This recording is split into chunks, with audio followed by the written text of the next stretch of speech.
Ele nasceu com o sangue de dois impérios, filho do homem mais poderoso de Roma e da mulher mais temida do Egito.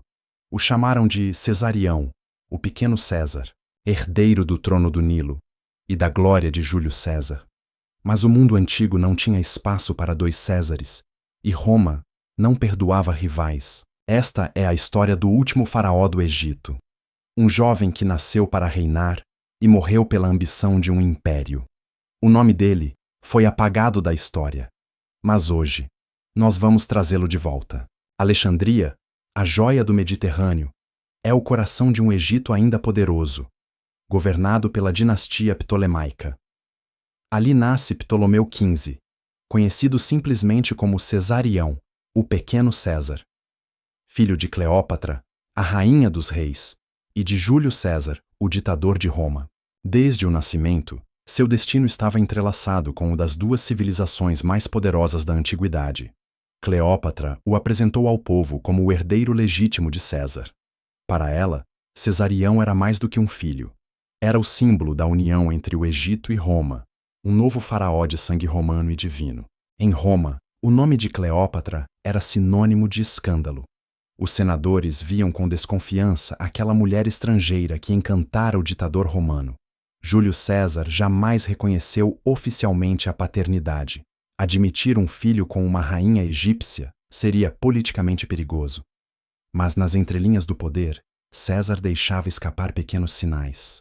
Quando Cleópatra visitou Roma em 46 a.C., trazendo o menino nos braços, o próprio César mandou alojá-los em uma de suas residências. E, em banquetes e cerimônias, o pequeno Cesarião era tratado com um respeito que poucos ousavam questionar. O povo murmurava: "Este é o filho de César." Mas a glória seria breve.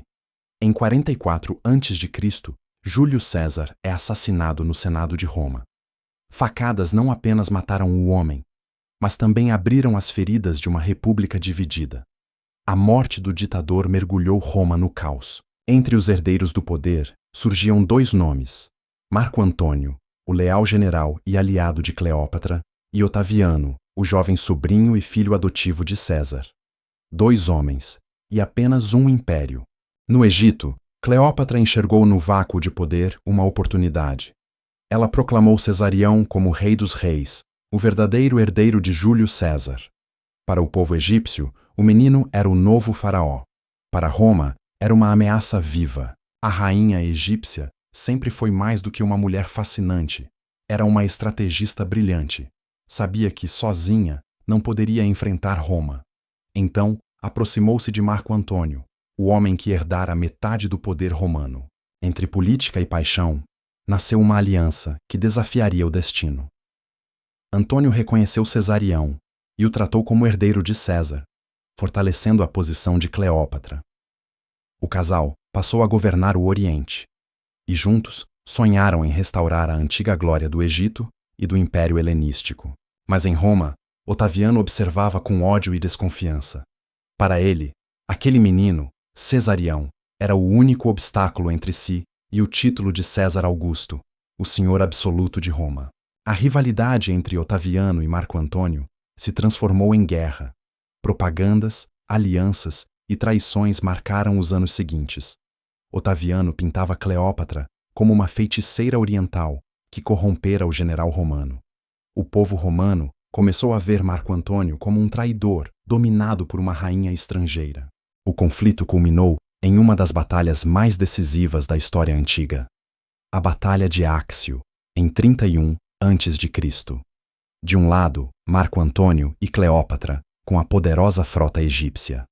Do outro, Otaviano, com o apoio do Senado e da marinha romana. O destino do Mediterrâneo seria decidido ali. Os ventos não sopraram a favor do Egito.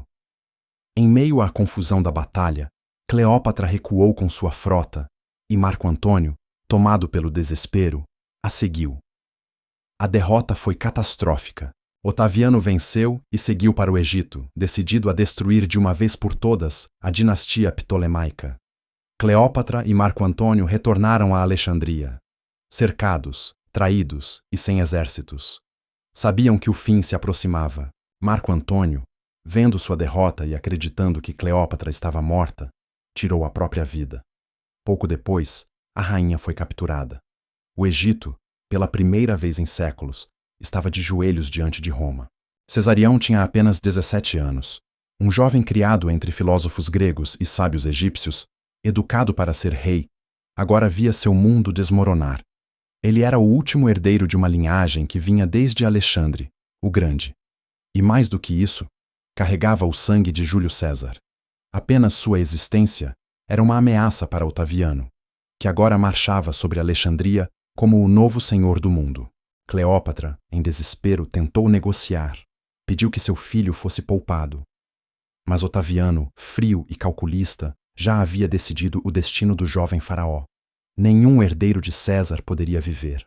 Poucos dias depois, Cleópatra foi informada de que seria levada para Roma. Seria exibida em correntes como um troféu na marcha triunfal de Otaviano. A rainha, humilhada, preferiu escolher a própria morte.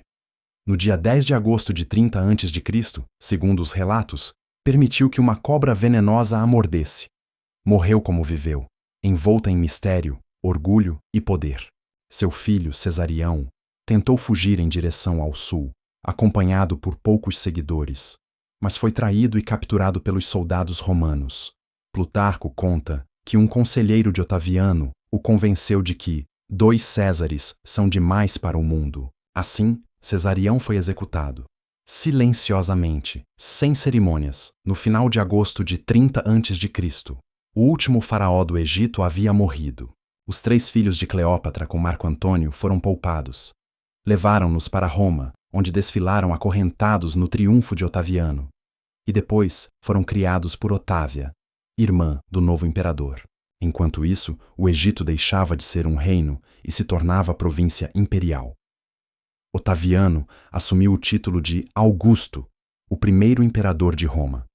E o sangue de César, que corria nas veias de Cesarião, foi apagado da história. O destino de Cesarião é mais do que uma tragédia pessoal. É o símbolo do fim de uma era. Com sua morte, desapareceu o último resquício de independência do Egito e nasceu o poder absoluto de Roma. Cleópatra e seu filho representavam um mundo antigo, cheio de deuses, faraós e glória oriental. Otaviano representava o novo, a ordem imperial, o pragmatismo romano, o poder racional e impiedoso.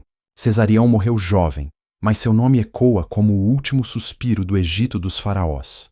Um herdeiro que nunca reinou, um filho que jamais foi reconhecido, e um símbolo eterno do preço que se paga por nascer de 2 mundos, o romano e o egípcio.